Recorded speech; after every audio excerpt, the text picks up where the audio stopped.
Tu respires, l'air entre dans tes poumons. Mais sais-tu comment l'oxygène arrive jusqu'à tes cellules?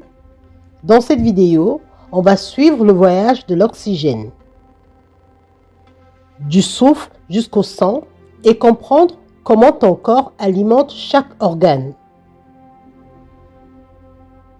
Écris le mot oxygène en commentaire si tu veux enfin comprendre ce lien entre respiration et circulation.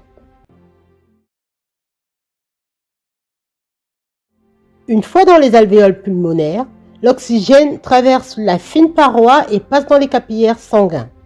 Le dioxyde de carbone fait le chemin inverse. Il quitte le sang pour expirer. C'est l'étape des échanges gazeux, vue dans l'épisode précédent. Maintenant, l'oxygène entre dans le sang. Prêt pour le grand voyage?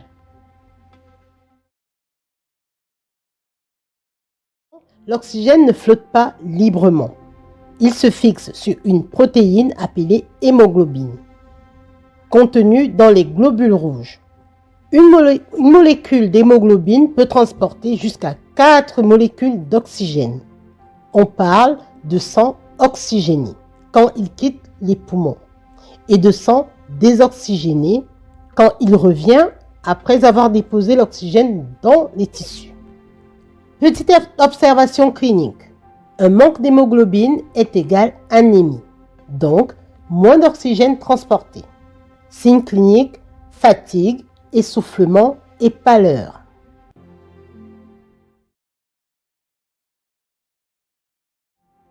L'oxygène fixé sur l'hémoglobine voyage grâce à la circulation sanguine, du cœur gauche vers les artères, puis les capillaires des organes.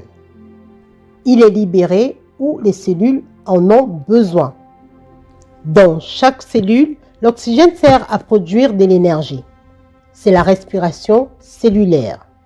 Le déchet produit, le CO2, repart dans le sang puis vers les poumons pour être expiré. C'est un cycle continu, vital pour la vie.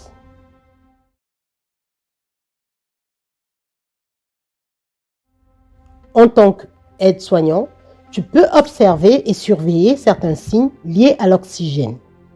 Saturation, mesurée par oxymètre, normalement entre 95% et 100%.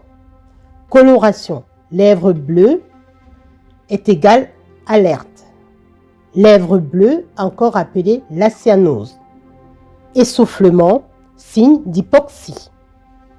Ton rôle sera d'aider à installer le patient, de vérifier le matériel d'oxygénothérapie et de signaler toute baisse de saturation.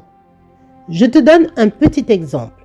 Un patient avec 88% de saturation, respiration rapide et qui a des lèvres bleues, alerte immédiatement l'infirmier.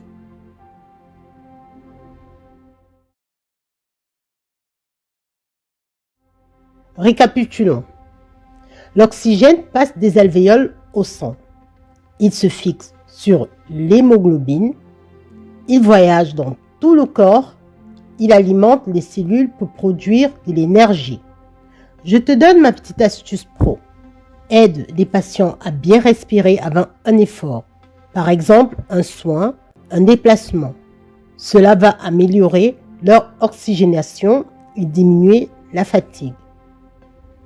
Aime la vidéo si tu comprends mieux la circulation de l'oxygène. Écris oxygène en commentaire et abonne-toi pour le prochain épisode. Les pathologies respiratoires les plus courantes. À bientôt!